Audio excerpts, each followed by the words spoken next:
이강민의 잡지사 4월호 마지막 페이지. 어떠한 사물도 과학 보교제로 사용하는 이 시대의 참 교육인이죠. 우주먼지 지웅배 교수와 함께합니다. 어서 오세요. 네, 반갑습니다. 달빛을 사랑하는 천문학자 우주먼지 지웅배입니다. 달달한 분이에요. 네, 맞습니다. 오늘 달 토크를 한번 나눠볼까 하는데 네. 지웅배 교수랑 이야기하려고 이 주제를 사실 저희가 아껴놨습니다. 감사합니다. 몇 달 전에 교수님과 얘기를 했었죠. 아폴로 우주인들이 달에 이제 똥 봉투를 네. 버리고 와서 그 뭐 수거하냐 마냐 네, 할 네, 때 맞습니다. 저희가 아르테미스 2호 이야기를 살짝 언급한 적이 있는데요. 전 세계인의 주목 속에 지난 4월 1일 발사된 아르테미스 2호가 10일간의 여행을 마치고 지난 11일에 무사 귀환했습니다. 그래서 오늘은 아르테미스 2호 발사 성공의 그 의미를 알아보도록 하겠습니다. 네. 오늘도 특별한 보교제가 준비되어 있는데 좀 기대해 주시고요. 일단 우리 먼 교수님께서는 네. 그 아르테미스 미션을 어떻게 보셨습니까? 저 너무 인상 깊었습니다. 한국 시간으로는 보통 새벽에 이제 계속 그 아르테미스의 중요한 이벤트들이 라이브로 방송을 했거든요. 그래서 아폴로 때와 다르게 유튜브랑 넷플릭스를 통해서 굉장히 고화질로 거의 실시간에 가깝게 우주인들의 모습을 계속 볼 수 있어서 세상 좋아졌어요. 정말 새로운 기분이었고, 특히 제가 좀 인상 깊었던 것 중에 하나가 이제 달 뒤로 넘어가는 그 플라이바이를 하는 이제 이벤트가 있었어요. 그래서 그때 한국 시간으로 새벽 2시부터 네. 본격적으로 라이브 중계를 했는데 되게 졸린 눈을 억지로 참으면서 계속 이제 방송을 봤거든요. 네. 근데 사실 우리가 막 애니메이션으로 보는 것만큼 아주 빠르게 막 다이나믹하게 벌어지진 않아요. 사실 아주 긴 시간에 걸쳐서 천천히 이제 날아가게 되는데 저도 보다가 이제 더 이상 못 보겠다 싶어서 잠을 좀 자야 하니까 예. 이제 자러 가야지 하고 이제 침대로 갔어요. 네. 근데 딱 창문 바깥에 새벽에 이제 달이 딱 떠 있는 거예요. 아, 근데 문득 어떤 생각이 들었냐면 네. 방금 전까지 내가 스마트폰으로 라이브로 보고 있던 이 사람들이 지금 네. 저기 있는 거잖아요. 느낌 이상해. 네, 거기에서 약간 좀 소름이 쫙 돋더라고요. 그러네. 그리고 마침 이번에 우주인이 총 4명이 날아갔는데 네. 이제 여기에 인종 구성이랑 그 성별 구성도 딱 그 최근에 개봉했던 영화 판타스틱 4에 나오는 주인공들이랑 되게 똑같아요. 네, 그래서 네. 되게 진짜 그 판타스틱 4의 현실판을 보는 것 같은 기분이 들어서 네. 되게 새로운 느낌이었습니다. 아, 그렇군요. 네. 이 우주먼지 지웅배 교수에게도 굉장히 특별한 경험이었던 것 같은데. 근데 이번에 다녀온 게 아르테미스 2호인데. 네. 그럼 이제 아르테미스 1호는 어떤 성격의 로켓이었는지, 그 아르테미스 계획의 지금까지의 여정을 한번 짚어주시면 좋겠어요. 네.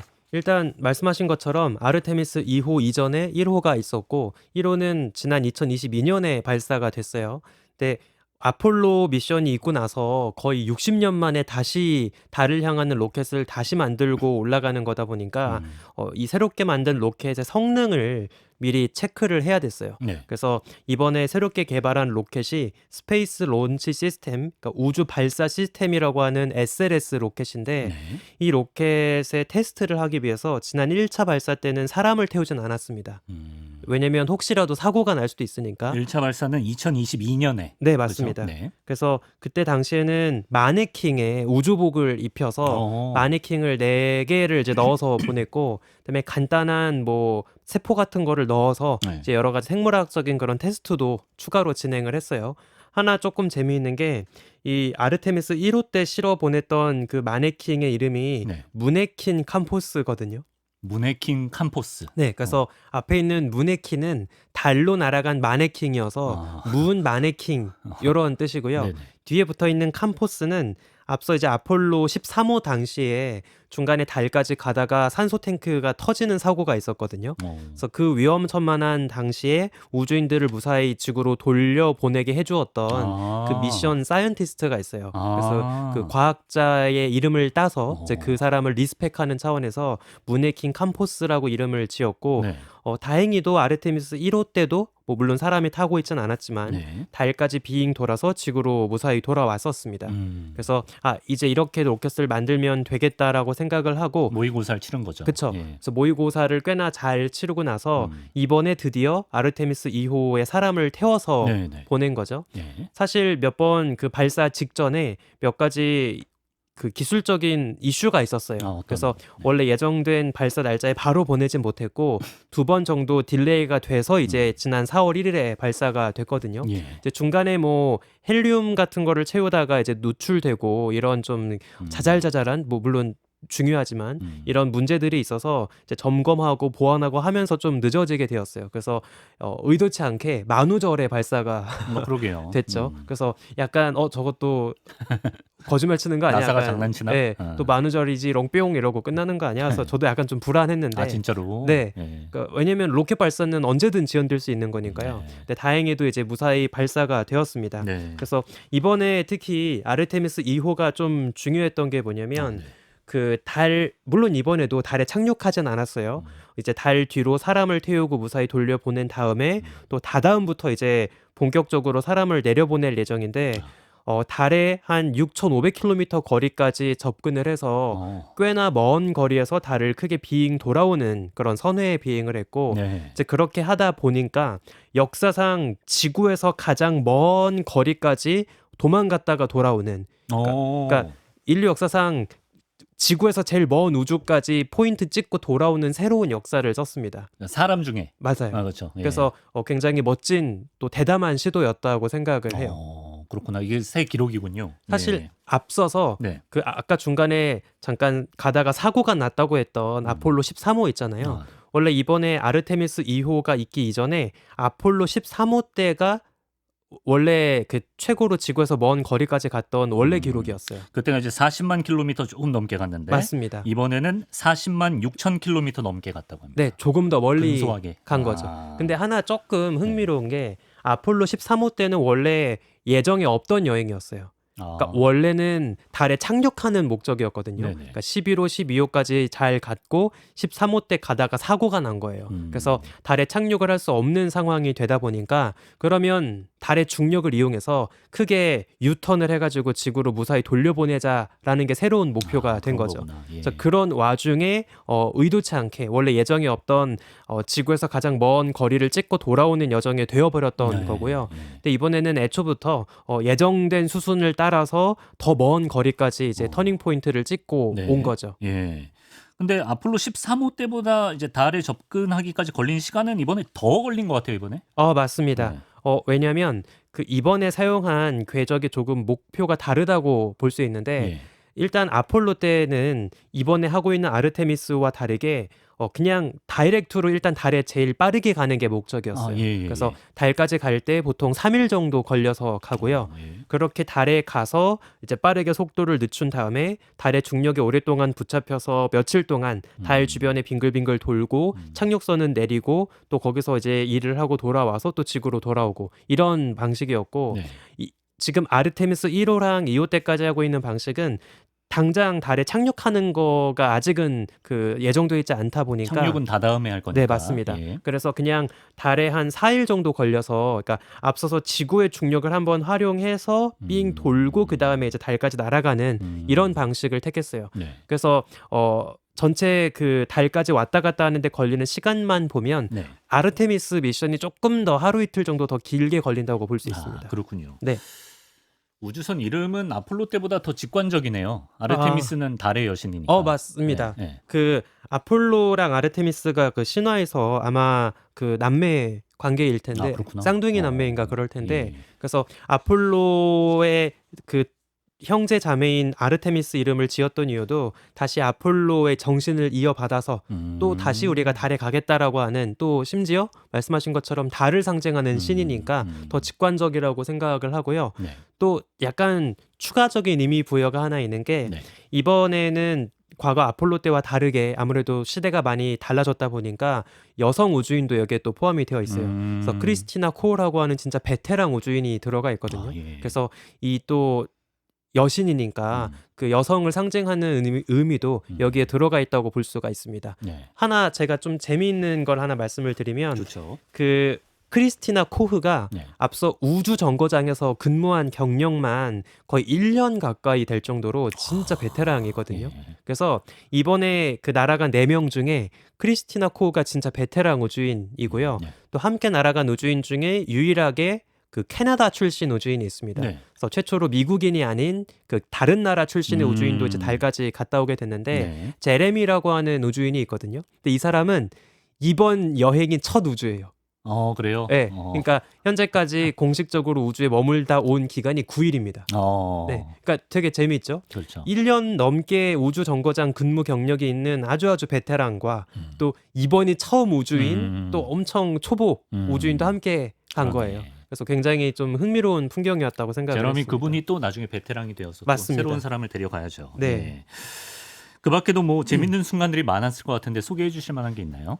일단 제가 개인적으로 제일 격세지감을 느꼈던 포인트가 뭐냐면 그 이번에 이제 발사된 그러니까 딜레이가 돼서 결국 날아갔던 날짜가 2026년 4월 1일이에요. 그렇죠. 이 날짜가 그 스마트폰을 만드는 애플 회사의 창립 50주년이 딱 되는 날짜였어요. 날짜까지 맞아요? 그러니까 이거 물론 이제 의도한 건 아니죠. 왜냐면 예. 딜레이된 날짜가 그렇게 된 그렇죠, 거니까. 그렇죠. 예. 근데 이제 재미있는 게 지금은 벌써 2026년이다 보니까 네. 이제 우주인들이 들고 가는 짐에 스마트폰도 있고 패드도 있어요. 그러니까 아이패드 들고 가고 네. 아이폰 들고 가는 거죠. 그렇지. 그래서 그 다들 우주인들이 뭐 디지털 카메라로도 사진을 찍지만 네. 또 각자 들고 간 스마트폰으로도 사진을 열심히 찍었습니다. 네. 그래서 딱 그걸 보면서 아폴로 때까지만 해도 네. 필름 카메라 같은 걸 들고 가서 되게 막 거추장스럽게 들고 다니면서 사진을 찍는 조금은 앤틱한 모습을 볼 수 있었는데 네. 이제는 벌써 우주인들도 네. 스마트폰 들고 가서 그러네. 편안하게 달 찍고 그걸 또 실시간으로 공유할 수 있고 이런 시대가 되었구나. 좀 새로운 느낌이 들더라고요. 지금 대체적인 여론이 사실 네. 인물 사진은 아이폰이고 풍경은 갤럭시다. 갤럭시로 찍은 분은 없겠죠 거기. 제 생각에 아마 대부분 그 미국에서 활동하시는 우주인이다 보니까 그렇지. 좀 더 아이폰을 많이 썼을 것 같고 네. 그래서 조금 재밌었던 좀 풍경들 중에 네. 아마 스마트폰 자주 쓰시면 아실 텐데 그 가끔 방에 뭐 애기 키우시는 집에서 그 홈캠 같은 거 밤에도 볼 수 있게 적외선으로 찍는 분들이 있거든요. 예. 근데 그러다 보면은 스마트폰이 얼굴을 인식하거나 풍경을 찍을 때 적외선 센서가 깜빡깜빡거려요.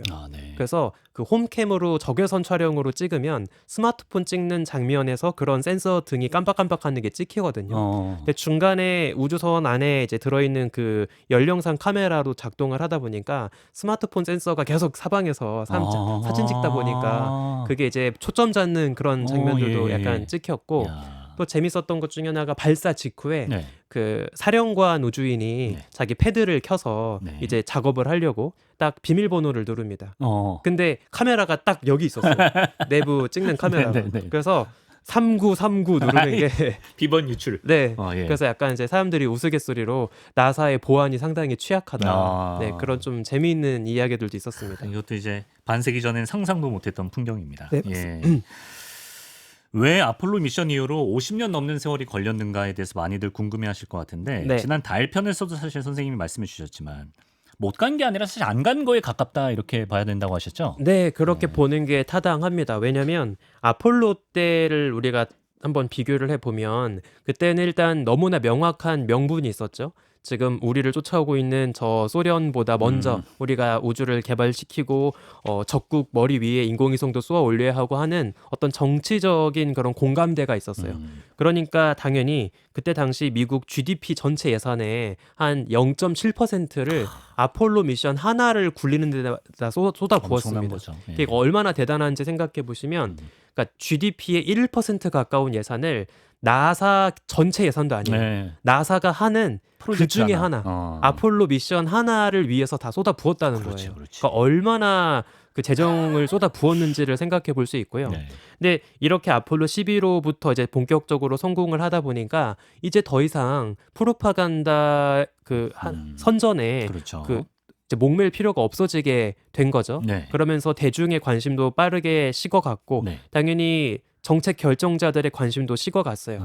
그러면서 자연스럽게 또 나사 내부에서 어떤 식으로 방향이 이제 틀어지게 되냐면 아폴로 미션은 물론 의미가 있었지만 가봤자 달에 아무것도 없는 황량한 잿빛 사막에 사람 내려놓고 한 2, 3일 정도 깃발 꽂고 돌멩이 주워오고 그게 전부예요. 깡총깡총 뛰어다닌 분도 계시죠. 그렇죠. 신나가지고. 그래서 사실 당시로서는 네네네. 궁극적으로 그 달에 착륙해봤자 당장 우주의 영유권을 뭐 주장할 수도 없고 기지를 지을 수도 없고 그렇죠. 예. 뭔가 장기적인 우주의 어떤 가치를 얻을 수가 없다고 생각한 거예요. 네. 그러니까 이렇게 하느니 이제 우리가 아예 지구 주변에 빙글빙글 도는 우주 정거장을 지어서 지구에서 그리 멀지 않은 거리에 우주인을 상주시키고 거기에서 좀 반영구적인 어떤 우주 기지를 짓는 게 좀 더 좋은 전략이 아닐까라고 내부적으로 판단을 한 거죠. 예. 그래서 그때부터 뭐 소련도 마찬가지고 네. 소련에서는 미르라고 하는 우주 정거장을 짓기 시작을 했고 네. 그리고 미국에서는 스카이랩이라고 하는 우주 정거장을 짓기 시작을 합니다. 네. 그래서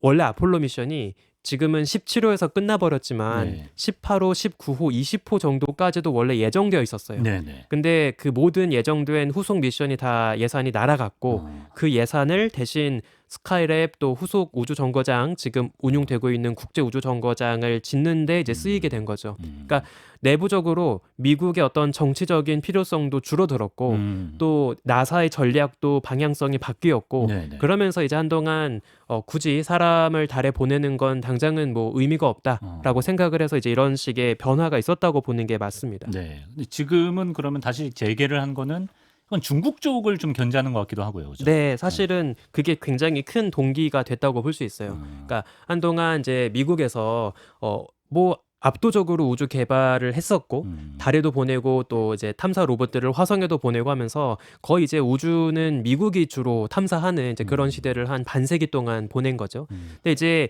유럽에서도 힘을 모아서 달에 탐사 로봇들을 보내기 시작하고 또 특히 요즘에 중국에서 네. 또 심지어 달 뒷면에다가도 인공위성 갖다 네, 놨죠. 탐사 중국은. 로봇을 보내고 달 뒷면은 미국도 아직 성공해 본 적 없는 네, 곳이거든요. 네. 그러니까 또 이제 중국 나름대로 미국이 하지 않았던 새로운 전략들을 우리가 한번 먼저 또 선점을 하겠다. 이제 이런 계획을 짜고 있는 거예요. 그래서 빠르게 중국이 공격적으로 이제 쫓아오다 보니까 네. 미국이 내가 아직도 1등이다. 네. 아무도 나를 넘볼 수 없다라는 또 그런 어떤 동기가 생긴 거죠. 그래서 다시 한번 또 이제 아르테미스 미션을 시작으로 이번엔 아예 사람을 달에 방문시키는 게 아니라 반영구적으로 거주 가능한 기지까지 짓겠다라는 목표로 더 공세적인 이제 계획을 지금 실행하고 있는 유인이 겁니다. 다시 생겼습니다. 네, 맞습니다.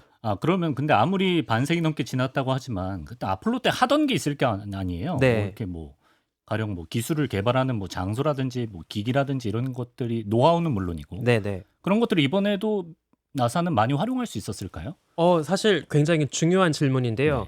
아르테미스 미션이 갖고 있는 아주 중요한 특징이 바로 그거예요. 그러니까 아폴로 시대 또 조금 지나서 한 90년대까지 사용하고 있던 우주 왕복선이 있어요. 아마 기억하실 텐데 비행기 같은 우주선이 있거든요.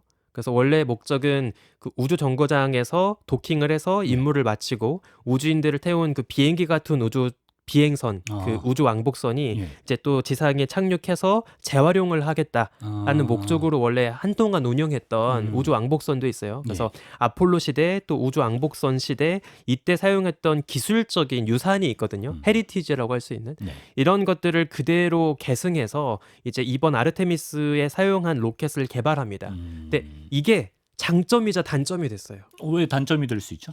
이게 일단 장점은 앞서 검증된 기술들이 있으니까 그쵸, 이거를 그대로 사용하면 우리가 비용도 절감하고 훨씬 안전하게 빠르게 할 수 있을 거라고 기대했어요. 예. 원래 그 생각으로 이 기술적 유산을 사용하려고 했던 거거든요. 네네. 근데 막상 이거를 이제 사용하려고 보니까 그 사이에 여러 가지 이제 부품도 달라졌고 또 우주 왕복선에서 부품 떼우고 아폴로에서 부품 떼우고 이렇게 하다 보니까 좀 나쁘게 말하면 마개조가 되어버리는 거예요.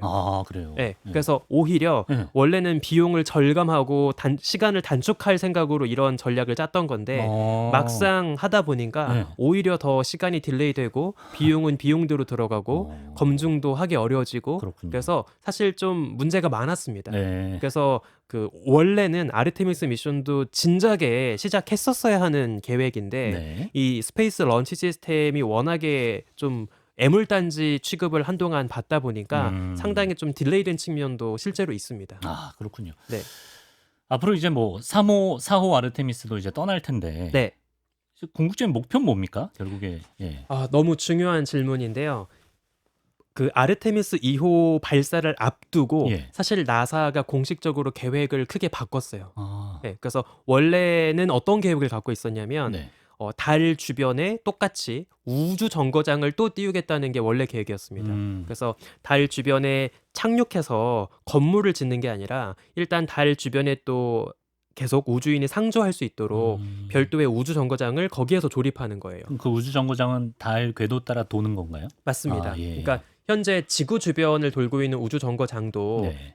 그 거대한 설비를 한꺼번에 띄운 게 아니라 네. 매번 발사할 때마다 모듈, 그러니까 방 한 칸씩 따로따로 들고 가서 네. 우주 정거장에서 도킹시켜서 조립한 거거든요. 그러니까 똑같이 아르테미스 미션도 예. 달에 한 번 갈 때마다 방 하나씩 떼서 들고 가는 거예요. 예, 예. 그래서 거기에서 이제 달 주변 공중에서 조립해서 뭐 작은 버전의 우주 정거장을 거기에 짓겠다라고 원래 구상을 했었고, 그럼 정거장이 지내면서 가끔 착륙도 하고 맞습니다. 나가서. 그래서 예. 그 원래 계획이 원래 루나 계획이었는데. 게이트웨이였어요. 예, 예, 예. 그래서 이 게이트웨이라고 이름을 지었던 것도 어떤 포부가 원래 담겨 있었냐면, 달의 주변을 빙글빙글 돌고 있으면 예. 만약에 달보다 더 멀리 화성까지 가고 싶다고 할 때 굳이 지구의 강한 중력을 극복해서 갈 필요 없이 그러네. 달 정거장에서 휴게소니까 그렇죠. 여기에서 연료 충전하고 예. 여기서 그냥 뽕 떼어내서 적은 추력으로도 충분히 떠날 수 있잖아요. 그러네요. 그래서 약간 그 고속도로에 있는 졸음 쉼터 같이 만남의 광장. 맞아요. 예, 졸음 쉼터. 그 달 주변에 쉼터를 짓겠다는 게 원래 계획이었습니다. 예, 예. 근데 이제 그 최근에 나사에서 이 계획을 전면 중지했어요. 왜? 취소했고 그래요? 아예 더 공세적으로 가겠다. 그러니까 루나 게이트웨이를 지으면 이것도 사실 장단이 있거든요. 네. 게이트웨이를 지으면 안전하게 네. 그 중간에 완충지대 역할을 하기 때문에 네. 우주인이 혹시 문제가 생겨서 달에서 올라오지 못할 수도 있잖아요. 근데 그런 위험성을 최소화하고 달 주변에 상주하는 정도로 이제 달을 가까이서 탐사하고 또 다음 전략을 짜고 할 수 있는데 네. 이제 그렇게 하지 않고 그냥 다이렉트로 달에 기지부터 짓겠다. 달에. 네, 이게 지금 계획이 틀어졌어요. 예. 그래서 현재 바뀐 계획에 따르면 아르테미스 3호 때는 당장 착륙하지는 않지만 지구 주변 가까운 궤도에서 이번에 발사했던 우주선의 오리온 우주선이랑 앞으로 달에 착륙시킬 예정인 스페이스X의 아주 거대한 우주선이 있어요. 그거를 도킹했다가 분리했다가 한 연습을 할 겁니다. 예. 그래서 3차 때. 네, 3차 때는 당장 네. 착륙하진 않지만 예. 이 착륙할 우주선, 새롭게 개발 중인 우주선과 오리온 우주선, 이번에 사용한 우주선이 네. 잘 도킹이 되고 호환이 되는지, 그래서 사람들이 오고 갈 수 있는지 네. 이런 거를 테스트를 할 거고요. 예. 여기까지 무사히 진행이 되면 네. 4차부터는 착륙하겠다는 게 계획이거든요. 그래서 이제 조금 재미있는 게 네. 나사가 특히나 최근 들어서 독자적으로 정부 주도로 하지 않고 네. 다양한 민간 기업과 좀 협력하려는 추세예요. 그럼 스페이스X랑 도킹한다 했으니까. 맞습니다. 예. 그래서 착륙선도 이제 민간 기업들 여러 곳에 약간 경쟁을 시키거든요. 입찰을. 맞아요. 그래서 스페이스X도 뛰어들었고 네. 또 최근에 그 로켓 재착륙을 또 성공했던 네. 그 제프 베조스의 블루 오리진 그 예. 회사에서도 이제 또 뛰어들었고 그다음에 방산 업체로도 더 잘 알려진 뭐 노스룹 그루먼 같은 회사들도 여기에 뛰어들었어요. 그래서 각자 나름대로 다양한 모습의 착륙선을 제시를 하고 있고 네. 현재 나사에서는 4차 때는 스페이스X, 네. 5차 때는 블루 오리진 이런 식으로 다양한 기업의 착륙선을 골고루 쓰려고 지금 계획을 하고 있습니다. 착륙 시점은 대략 한 5년 내로? 네, 맞습니다. 5년 내로. 그래서 3차는 아마 올해 말에서 내년 안에는 진행을 할 예정인 것 같고 네. 이 4차부터는 사실 나사만의 그 시간뿐 아니라 이제 이 착륙선을 개발하기로 한 민간 기업들. 민간 예. 기업들이 얼마나 약속을 잘 지키는지에 따라 그러네. 달라질 거예요. 네. 그래서 지금도 스페이스X가 열심히 그 스타쉽이라고 하는 네. 진짜 큰 로켓이 있거든요. 네. 우주선. 그거를 계속 테스트를 하고 있고요. 뭐 굉장히 잘 진행이 되고 있기는 합니다. 네. 그래서 과연 예정대로 갈지는 갈지는 우리가 좀 또 지켜볼 지켜봐야겠지만 필요가 있을 것 같긴 착륙을 해야 합니다. 똥봉투도 사실 가져올 수 있죠. 네, 그렇습니다.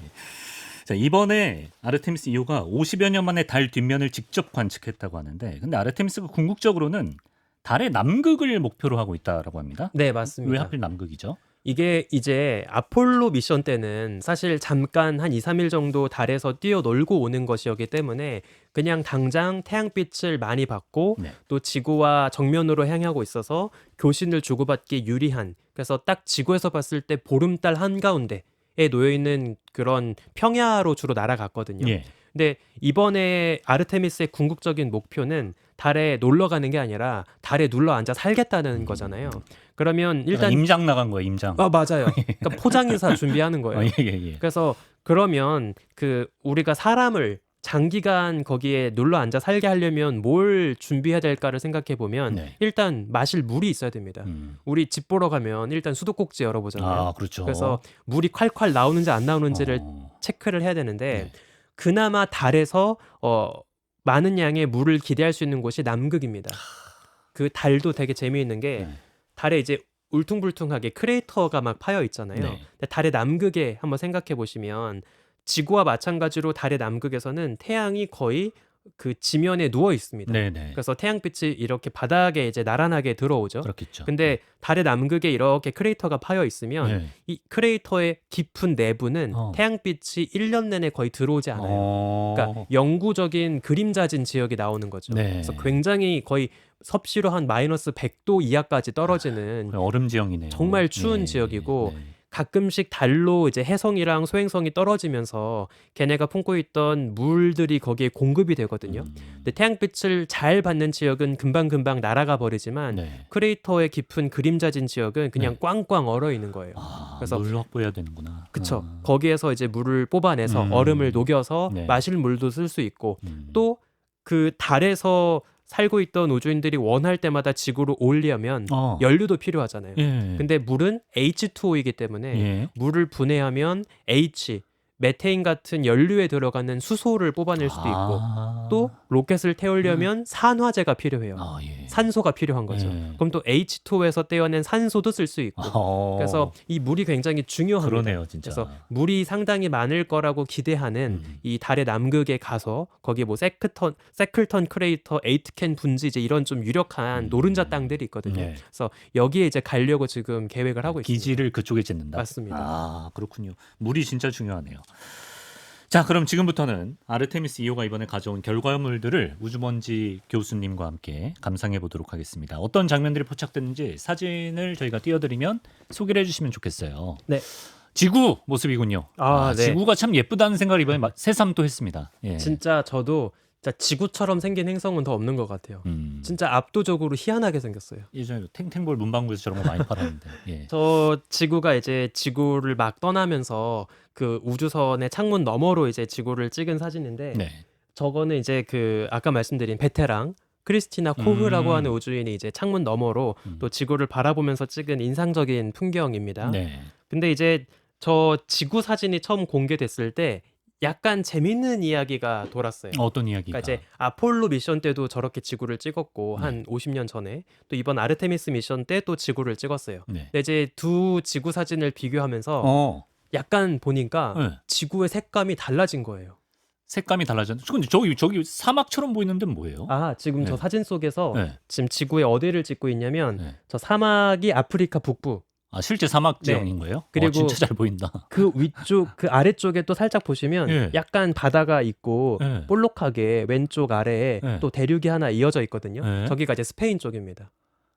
아니 아프리카 북부라고 해도 저렇게 보일 정도였나? 사막화가 더 진행이 돼서 저렇게 보이는 건가? 원래 저랬나? 사실 예, 이게 조금 재미있는 게 예. 이제 아폴로 때랑 때 비교하면 찍은 사진은 진짜 지구가 새파랗게 보여요. 예. 근데 지금 이번에 아르테미스로 찍은 사진을 보면 네. 약간 그 사이에 네. 누리끼리해진 것처럼 보이거든요. 전체적으로요? 네. 어. 그래서 왜 이렇게 지구의 색깔이 달라졌을까에 대해서 이제 많은 사람들이 좀 궁금해했습니다. 예. 그래서 일부 사람들은 그 사이에 네. 지구가 오염이 돼서 하늘이 누렇게 뜬 거다. 지구가 이제 좀 아파서 그런 거다라고 좀 생각하시는 분들도 있더라고요. 네. 근데 뭐 물론 지난 50년 사이에 또 지구의 환경이 어느 정도 망가지고 했겠지만 네. 저렇게 색감 자체가 달라질 정도로 드라마틱하게 변한 건 아닐 거예요. 대신 어떤 차이가 있냐면 요번에 지구 사진을 찍을 때의 타이밍이 어떨 때였냐면 지구가 태양을 등지고 있는 밤일 때 찍었습니다. 네. 근데 아폴로 때는 지구가 어. 정면에서 태양빛을 받고 있는 네. 낮일 때를 찍었어요. 아, 약간 반사판 효과 이런 건가? 그래서 아닌가? 그 지구가 낮을 때는 예, 예. 지구 자체가 밝으니까 예. 노출을 길게 줄 필요가 없죠. 아, 예. 반면에 지구가 밤일 때를 찍으면 예. 일단 지구 쪽 장면이 어두우니까 네. 사진을 찍을 때 당연히 노출 시간이 길어집니다. 아. 그리고 또 중요한 게 뭐냐면 네네네. 이번에 아르테미스를 발사할 때의 타이밍이 예. 보름달일 때 날아갔거든요. 네. 지구에서 봤을 때. 네. 그러니까 우리가 바라본 그 우주에서 바라본 지구는 사실 우주선 뒤에 멀리 떨어진 보름달빛도 함께 받고 있어요. 그러니까 근데 보름달빛이 약간 누렇습니다. 아, 진짜요? 네. 그래서 반달보다 누래요? 그러니까 달빛이 원래 네. 좀 누렇게 보여요. 아, 그게 보름달이기 때문에 더 영향을 줬다는 거죠? 그러니까 달의 반사판 빛을 받은 거죠. 네네. 그러니까 우리가 이번에 아르테미스가 날아가면서 찍은 그 사진에서는 그 순수한 지구의 빛이라기보다는 달의 조명을 받고 있는 지구를 어두울 때 노출을 강하게 줘서 찍은 사진이다 보니까 약간 좀 색감의 차이가 생겼다고 보실 수 있습니다. 그 영향이군요. 네. 또 먼지님이 저희 시청자 여러분께 보여주고 싶은 사진을 먼저 제안해 주시면 저희가 사진을 띄워놓고 얘기를 네네. 풀어봐도 좋을 것 같아요. 네, 좋습니다. 예. 그리고 또 제가 음. 굉장히 인상 깊었던 사진 중에 하나가 네. 그 달의 개기일식 사진이 있는데요. 달의 개기일식. 네. 오. 정말 제가 이번에 아주 인상 깊은 풍경 중에 하나였어요. 어떤 점이? 그러니까 이번에 그 우주선이 달 뒤로 빙 돌아서 이제 지구로 돌아오는 와중에 네. 우연하게 또 우주선 입장에서 달이 태양을 앞을 딱 가리게 되는 타이밍이 있었어요. 그러니까 우리가 지구에서도 멀리 떨어진 달이 조그만한 태양을 앞을 가리게 되면 개기일식이라고 하고 낮일 때도 이제 주변에 별까지 보이는 그런 멋진 모습을 볼 수 있잖아요. 그렇죠. 예. 근데 이번에 우주인들은 달에 더 가까이 간 거예요. 네. 그래서 가장 가까이 접근할 때 참고로 그 달이 어느 정도 크기로 보인다고 이야기를 하냐면 쭉 뻗은 팔 끝에 네. 농구공을 들고 있잖아요. 아, 그 정도로 보인다? 그 정도 크기까지, 그러니까 와. 눈으로 볼 때 농구공만한 크기까지로 달이 보인대요. 와. 그러니까 굉장히 크게 보였을 텐데 네. 그렇게 커다래진 달이 태양을 가리고 있으니까 네. 더 긴 시간 동안 태양을 가릴 수 있겠죠. 그래서 우주에서 바라본 개기일식이고 그래서 딱 그 순간 주변에 숨어있던 또 우리 태양계 주변 별들이 싹 나타난 거예요. 그러네. 네. 진짜 그래서 멋있다. 저 때 좀 재미있었던 게 네. 그 우주인들이 또 저거 기념하려고 네. 미리 그 지구에서 개기일식 볼 때 쓰는 선글라스가 있어요. 예. 그 셀로판지 같은 걸로 만든 선글라스가 네, 있는데 네. 그걸 다 갖고 갔습니다. 예. 그래서 저 개기일식이 벌어지는 동안 네. 다 넷이서 네. 그 개기일식 선글라스 끼고 셀카도 찍었어요. 좀 귀여웠겠다. 예, 약간 그런 귀여운 포인트들이 있죠. 그리고 저 개기일식이 벌어질 때 또 태양빛이 숨다 보니까 달 그 사진 속에서 달 오른쪽 아래를 잘 보면 예. 좀 희미하게 빛나는 작은 점들이 일렬로 쪼르륵 이어져 있는 걸 볼 수가 있거든요. 달 우하다네요. 네. 네네. 사실 지금 보여드리는 저 우주선이랑 같이 찍힌 사진 말고 네. 또 달만 찍은 사진이 또 있거든요. 더 잘 보이겠군요. 그래서 거기에서 보면 오른쪽 아래 또 점이 3개 쪼르륵 찍혀 있는데 네. 그게 각각 수성, 화성, 토성입니다. 아, 진짜요? 네. 그래서 와. 태양계 행성들도 이제 볼 수 있고 또 아까 말씀드린 것처럼 뭐 궁극적으로는 이제 인류가 언젠가 화성까지 가겠다는 게 목표잖아요. 그래서 그 쪼르륵 놓여 있는 점 3개 중에 가운데 점이 화성인데 네. 약간 실제로 붉게 보이거든요. 그래서 진짜 달을 넘어서 저 화성까지 가는 날도 언젠가 오지 와. 않을까? 좀 이런 생각이 들게 하는 재미있는 사진이었다고 생각을 합니다. 녹화 전에 먼지님이 저한테 사담을 하면서 무서워도 저기 가실 수 있겠냐고 했는데 네. 저걸 제 눈으로 볼 수 있다면 갈 것 같아요. 저거를 볼 수 있다면. 예. 하나 정도 더 네. 사진 소개해 주시면 좋을 것 같은데요. 당연히 그 또 빼놓을 수 없는 사진 중에 하나가 네. Earth Rise라고 하는 지구의 오름 사진. 선라이즈 아니고 네. 어스라이즈. 그러니까 지구 오름인데 네. 그 지구 도지라고도 부르더라고요. 해돋이 대신 네, 지구도지. 지구도지. 그래서 지구도지. 그 달 뒤로 우주인들이 이제 도망갔다가 네. 다시 뒤로 돌아오면서 달의 가장자리 너머로 안 보이던 지구가 다시 떠오르기 시작하는 순간이 있겠죠. 네. 그때를 이제 우리가 지구도지라고 표현을 합니다. 근데 굉장히 재미있는 게 네. 원래 아폴로 8호 때부터 네. 그러니까 아폴로 11호 이전에 네. 연습하는 과정에서 아폴로 8호 때부터 본격적으로 사람을 태운 우주선이 이제 달까지 갔다가 돌아온 연습을 하기 시작을 하거든요. 네. 근데 그때가 첫 연습이다 보니까 사실 나사도 우주인들도 달 지평선 너머 월평선이라고 해야겠죠. 음. 월평선 너머로 지구가 떠오르는 풍경을 보게 될 거라는 거를 예상을 전혀 안 했어요. 네. 그래서 아폴로 8호 때 그 교신 기록이 이제 다 라디오 파일로 남아 있는데 되게 귀엽습니다. 그 짐 러벨인가 하는 우주인이 이제 거기 타고 있었는데 네. 야 창문 밖에 저거 보여? 야 저 지구 아니야? 대박 너무 예쁘다 이러면서 지금 나 카메라로 사진 찍고 있어? 찍고 있어. 나 근데 흑백밖에 없는데 너 빨리 칼라 필름 갖고 와봐 이러면서 뭐 갖고 왔어 이러면서 우왕좌왕하네. 진짜 우왕좌왕하는 네. 그때가 정말 그대로 남아 있습니다. 예. 그래서 그때 이후로 우리가 달에 가면 달 너머로 지구가 떠오르는 지구 도지라는 걸 볼 수 있구나. 교훈을 얻었구나. 네, 생각도 그때 못하고. 안 거예요. 그래서 그때 이후로 네. 무조건 달에 사람을 보내면 네. 약간 정해진 수순 중에 하나가 달 지평선 너머로 지구가 저무는 거 찍고 삥 돌아서 떠오르는 거 찍고 이번엔 벼르고 갔겠네요. 맞아요. 진짜 준비를 철저하게 했습니다. 네. 그래서 정확히 어떤 창문에서 어떤 각도로 보일지를 다 계산을 해서 그래서 이제 철저하게 중요한 이제 미션 중에 하나였고 이 지구 도지가 실제로 아폴로 8호 당시에도 그 이미지 자체가 약간 지구에 남아있던 사람들에게 좀 큰 울림을 줬던 것 같아요.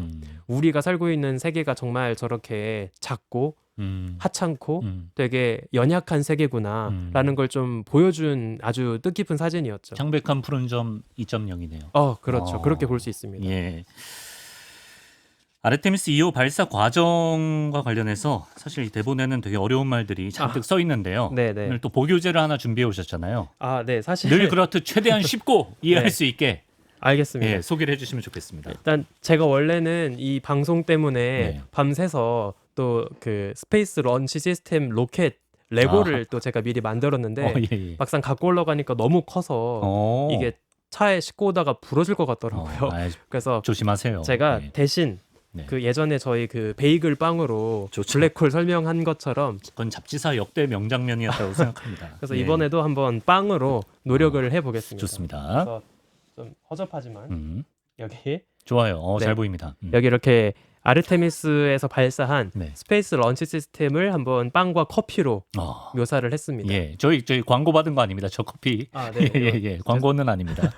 네, 문제 없는 거죠. 문제 네. 없죠. 예. 그래서 이 아르테미스 로켓은 어떻게 생겼냐면 그 가운데 지금 이 커피 컵에 해당하는 부분이 코어 스테이지라고 해서 주황색으로 이제 연료 탱크가 아주 가득 들어 있고요. 네. 양 옆에 제가 기다란 빵을 이렇게 붙잡고 있는데 이게 고체 부스터입니다. 고체 부스터. 그래서 새하얀 길쭉한 또 부스터가 양쪽에 하나씩 2개가 붙어 있고 그다음에 그 위에 이제 우주인들이 타고 있는 그 오리온 우주선이 이제 여기에 올라가 있는 거죠. 그래서 처음에 발사가 되면 이 고체 부스터랑 또 코어 스테이지에서 아주 강력한 추력을 뿜어내면서 이제 빠르게 위로 올라갑니다. 근데 참고로 몇 가지 말씀을 드리면 이 고체 부스터는 정확하게 앞서 우주 왕복선 때 사용하던 거랑 똑같은 기술이에요. 그렇습니까? 우주 왕복선도 나중에 한번 다시 이미지를 보시면 그 주황색 연료 탱크가 있고 양쪽에 하얀색의 길쭉한 또 부스터가 달려 있습니다. 그래서 근데 이번에 아르테미스는 지구 저궤도를 올라가는 우주 왕복선보단 더 멀리 날아가야 하다 보니까 힘이 조금 더 필요했고 그래서 조금 더 부스터가 길어졌어요. 안에 들어가는 이제 연료가 많아지는 거죠. 그래서 그 우주 왕복선 때는 그 네 조각으로 쪼개지는 4 세그먼트 부스터였고 이번엔 한 칸 더 늘어나서 5 세그먼트 부스터를 썼습니다. 그래서 이렇게 빵 올라가다가 제일 먼저 이 고체 부스터가 떨어져요. 버려요. 그래서 얘네들은 이제 바다에다가 그냥 버리는 거고 남아 있는 이 코어 스테이지가 계속 이제 힘을 뽐내면서 올라가는 거죠. 이 코어 스테이지 밑에는 또 아주 옛날부터 괜찮습니다. 아주 옛날부터 이러면 이제 실패인데 나사 대낭패인데 다행히 이번에는 떨어지지 않았죠. 맞습니다. 아주 옛날부터 사용하던 이제 그 우주 왕복선 때 그 부스터가 이게 4개가 들어 있어요. 그래서 이 4개가 고체 부스터 경우에는 방향을 틀 수가 없는데 이 코어 스테이지에 있는 부스터는 또 이제 방향을 미세하게 틀면서 대기 중에서 이제 방향을 틀면서 이제 이렇게 날아가는 거죠. 그리고 아까 말씀하신 것처럼 제가 잠깐 흘렸듯이 혹시 사고가 날 수도 있잖아요. 그렇죠. 그래서 사실 앞서서 컬럼비아나 아니면 그 우주왕복선 대참사의 교훈이 있었어요. 그래서 혹시 발사 과정에 사고가 나면 이 아주 소중한 그 우주인들의 목숨을 어떻게 살릴 수 있을까를 고민을 했습니다. 네. 그래서 이번에는 거의 최초로 시도된 방식이었는데 오. 이 오리온 우주선 앞에 네. 되게 뾰족한 별도의 장치가 하나 있습니다. 예. 이게 비상 탈출 장치예요. 아. 그래서 발사돼서 문제가 없다고 판단했을 때 네. 얘도 이제 분리가 됐습니다. 아, 예. 근데 만약에 발사 과정 중에 혹시 문제가 있었다라고 하면 네. 일로 빠르게 대피해서 이제 이걸 분리하는 거예요. 아, 그 안으로 들어가서 그걸 네네. 분리하면 같이 탈출할 수 있다. 그래서 아.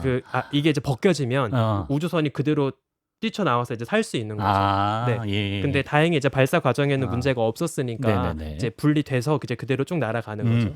그렇게 이제 지구에서 이제 낮은 고도까지 올라가면 네. 코어 스테이지도 빠르게 이제 연료가 고갈되고 네. 그럼 코어 스테이지 이제 바다에다가 빠뜨립니다. 바이바이. 네. 예. 그럼 이제 이 오리온 우주선하고 그다음에 뒤에 마지막 이제 2단 로켓이 여기 안에 작게 들어 있거든요. 아, 예. 그래서 참고로 이 마지막 로켓을 네. ICPS라고 부르고 아. 얘가 우리말로 직역하면 뭐 극저온 추진체 이런 뜻이에요. 그러니까 네. 이제 이 우주 공간의 낮은 온도에서 이 로켓을 빠르게 밀어내는 이제 그런 장치거든요. 네. 근데 한 가지 조금 재미있는 이야기를 드리면 예.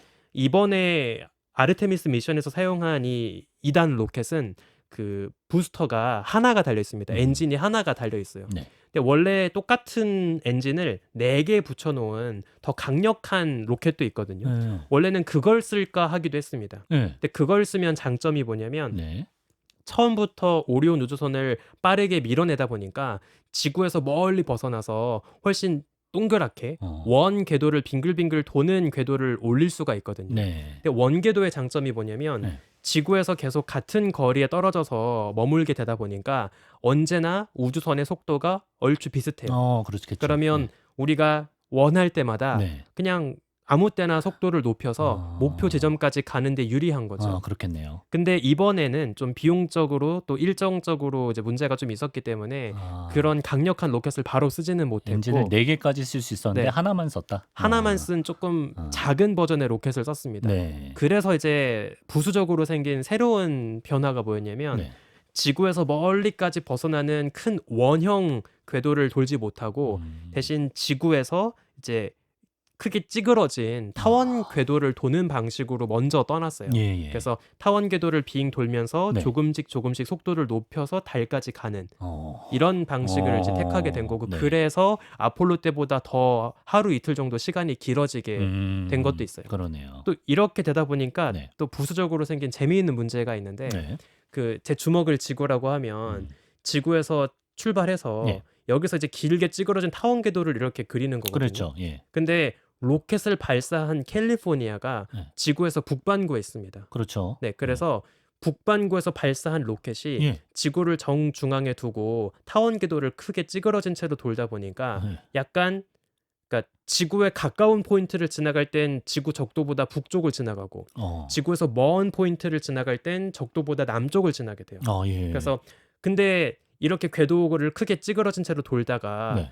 지구에서 제일 멀리 벗어났을 때 달에 가야 하잖아요. 그렇죠. 그래서 달도 네. 지구 적도보다 약간 아래쪽에 있을 때만 갈 수 있어요. 달이 네. 지구 적도보다 아래쪽에 있을 때. 네. 그러니까 어허. 달이 사실 지구 적도에 완벽하게 나란하게 돌지 않고 예. 달의 궤도도 약간 기울어져 있거든요. 네. 그래서 지구 적도보다 약간 올라가 있을 때도 있고 내려가 있을 때도 있어요. 그래서 사실 되게 많은 사람들이 궁금해하는 것 중에 하나인데 생각해 보시면 지구에서 달까지 거리는 사실 언제나 비슷해요. 한 40만 킬로? 네. 네. 한 38만 킬로미터 안팎으로 그냥 계속 크게 안 변하거든요. 네. 그러면 달까지의 거리가 항상 비슷하면 뭐 아무 때나 갈 수 있는 거 아니야? 이런 생각을 많이 하는데 그렇지. 그럴 수 없는 이유가 이런 이슈 이런 때문이고 건 생각도 못했네. 그래서 이제 우리가 항상 발사 창문이 열렸다라는 표현을 하거든요. 그게 이제 이렇게 이번 미션 같은 경우에는 예. 지구 적도보다 달이 약간 아래쪽에 지나고 있을 때 또 네. 보름달일 때 네. 그런 조건들이 모두 충족되어서 이번 기회 아니면 또 며칠 있다가 쏴야 한다. 발사 창문이 이제 열렸다. 이 네. 며칠 안에 쏴야 한다 해서 이제 쏜 거예요. 그래서 달까지 거리가 항상 비슷하지만 네. 아무 때나 가지 갈수 못하는 있는 게 이유가 아니다. 이제 이런 것 때문이다라고 보시면 됩니다. 신기한데요. 예. 그 달 궤도 비행 마치고 지구로 돌아올 때는 이번에 어려움이 없었습니까? 사실 네. 저는 개인적으로 그 달까지 갔다 오는 여정에서 제일 위험한 과정이 지구로 돌아오는 그 귀환 순간이라고 생각합니다. 아. 왜냐하면 지구로 돌아올 때는 이 두꺼운 지구 대기권을 빠른 속도로 뚫고 통과하는 그렇죠. 거예요. 예. 거의 마하 30에 가까운 엄청나게 빠른 속도로 이제 떨어지는 거고 네. 사실상 사람이 타고 있는 운석입니다. 어. 네. 그래서 그 우주선이 얼마나 이제 극단적인 환경에 노출되냐면 네. 1000도 넘는 뜨거운 온도로 그 주변의 공기가 압축이 돼서 뜨겁게 가열돼요. 또 빠른 속도로 날아오던 우주선이 속도가 점점 느려지다 보니까 그 운동 에너지 자체가 또 열 에너지로 전환되기도 하고 예. 그래서 주변의 공기가 사실상 플라즈마 상태가 됩니다. 아. 그래서 그거를 제대로 열을 막아주지 않으면 진짜 내부가 너무 뜨거워져서 큰 위험하네. 문제가 될 수도 있겠죠. 네. 그래서 이제 보통 아폴로 때도 그랬고 이번 아르테미스도 그렇고 그 우주선 밑바닥에 열을 막아주는 쉴드를 쫙 깔거든요. 아, 그래요. 열 차폐막이라고 하는 아. 장치를 쫙 깔게 되는데 네. 사실 이게 되게 어려운 기술이에요. 아. 그래서 그 아폴로 때 이번 그리고 아르테미스 미션 때 같은 경우에는 그 에브코트라고 하는 이제 특수한 소재로 네. 열 차폐막을 만들어서 밑바닥에 타일처럼 쫙 깔아놨고 네. 또 다른 뭐 최근에 스페이스X가 가고 있는 다른 우주선이나 아니면 화성으로 날아가는 그 착륙선 같은 경우에는 또 다른 소재를 쓰기도 하는데 네. 이 열 차폐막이 열을 어떻게 차단을 하는 거냐면 네. 이제 우리가 흔히 생각하면 그냥 단순한 단열재처럼 그냥 두껍게 뭔가를 발라서 그렇겠죠. 열이 침투하지 못하게 막아주는 정도의 생각을 하거든요. 아니에요? 근데 그것만으로는 할 수가 없어요. 그래서 그래서 어떻게 하냐면 오히려 약간 반대 개념이라고 볼 수 있는데 네. 그 열 차폐막 소재가 희생하는 방식이에요. 아, 자기를 태운다. 맞습니다. 아. 그래서 이제 뜨거운 압축 가열로 주변 온도가 막 1000도 가까이 뜨겁게 올라가게 되면 예. 그 소재가 막 순식간에 타버립니다. 어. 그러면 그 소재가 타고 방출된 가스가 나오겠죠. 예. 그 가스가 주변을 감싸서 네. 이제 더 이상의 열이 침투하지 못하게 하는 와. 가스층을 형성해요. 지구인들 대단하다 진짜. 예. 그렇게 해야 이제 그나마 보호할 수가 가스로 막아줄 수 있는 거예요. 있는 그때 거죠. 가서는. 네. 그래서 이제 무사히 내려오면 네. 이제 적당한 고도에서 낙하산을 펼쳐서 이제 바다에 스플래시 다운을 하는 이제 바다에 착수시키는 이제 그런 방식을 쓰는 거고요. 항상 떨어질 땐 바다로 늘 떨어지는 거죠? 이게 진짜 재미있는 건데 네. 혹시 나중에 기회가 되시면 우리 청취자분들도 뉴스 한번 찾아보세요. 네. 뭐 국제 우주 정거장에서 근무했던 우주인이 돌아올 때 아니면 뭐 대표적으로 러시아 우주인이 지구로 돌아올 때 다 사막에 착륙합니다. 아, 사막에. 네. 그냥 낙하산 펼쳐서 네. 그 땅에 떨어져요. 네. 근데 아폴로 때도 그랬고 네. 아르테미스 때도 그랬고 네. 이렇게 달까지 갔다 올 때는 바다에 떨어집니다. 아, 달에 갔다 올 땐 바다에 떨어진다. 네. 이게 중요한 차이가 왜죠? 있는데 예. 우주 정거장은 뭐 고도가 별로 높지 않아요. 네. 그래서 그 정도 높이에서 지구로 떨어질 때는 속도가 엄청 빨라지진 않습니다. 아. 그래서 낙하산 정도로도 충분히 역추진 로켓 쏘면서 네. 충분히 속도를 제어할 수가 있고 아. 특히나 러시아 같은 경우에는 바다가 많지 않잖아요. 네. 대신 카자흐스탄 주변에 이제 발사장이 있었기 때문에 네. 그 드넓은 사막을 활용하는 게 유리한 거죠. 중국도 똑같아요. 중국도 자국의 우주인들을 귀환시킬 때 내몽골 지역에 있는 사막을 주로 사용을 합니다. 그렇군요. 그래서 예. 가까운 우주 정거장까지 갔다 왔던 우주인들은 보통 이제 땅에 비교적 떨어지기도 가깝기 때문에 육지에 떨어져도 하죠. 괜찮은 거죠. 근데 이제 네. 달까지 갔다 오면 네. 그동안 속도가 엄청 빨리 올라가 버리기 때문에 땅에 떨어뜨리는 건 아무리 굉장히 모래 쿠션이 있어도 맞아요. 안 된다. 위험해서 그래서 이제 최대한 바다에 띄우게 되고요. 그래서 이제 바다에 착수한 그 캡슐이 이제 보트가 되어서 예. 그 안에 이제 우주인들이 머무르면서 뭐 배나 헬기가 와서 이제 구출해주면 이제 그대로 무사히 돌아가게 되는 거죠. 아, 그렇습니다. 네.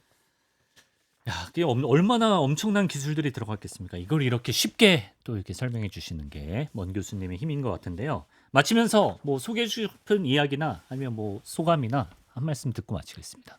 저는 이 아르테미스 미션이 정말 좀 기대가 됩니다. 왜냐면 저도 뭐 아폴로 미션 이야기들을 어렸을 때 책을 통해서 영상을 통해서 배우긴 했지만 네. 아무래도 1960, 70년대 이야기이기 때문에 되게 화질 낮은 지글지글거리는 옛날 텔레비전 영상으로만 봤거든요. 네. 근데 이번에 벌써 우주인들이 막 4K 스마트폰으로 영상도 찍어오고 정말 생생하게 생중계도 하고 이런 걸 보면서 진짜 만약에 달에 머지않아 간다면 어떤 풍경을 라이브로 보게 될까 이게 너무 기대가 되더라고요.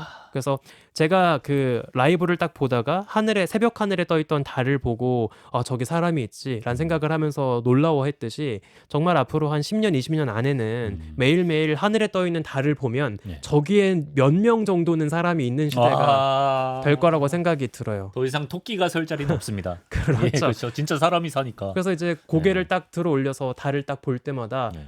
저기에 지금 어떻게 지내고 있을까? 음. 이거를 좀 궁금해할 수 있는 시대가 될 것 같아서 진짜 그렇게 되면 네. 인간의 생활권이 하늘까지 닿았다는 게 정말 실감날 것 같거든요. 진짜 위성 도시네요. 네.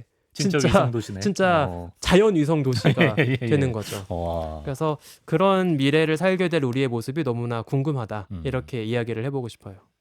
또 반세기 이후에는 지금 이번에 찍어온 거 보고 화질이 예전에 이렇게 구렸지만 그렇죠. 그럴 수도 있겠네요. 네. 예. 자, 앞으로도 기대가 되는 아르테미스 미션이었습니다. 아르테미스 2호 성공 발사 그 결과 과정 또 앞으로의 계획에 대해서 알아봤습니다. 우주먼지 지용배 교수님 말씀 고맙습니다. 감사합니다.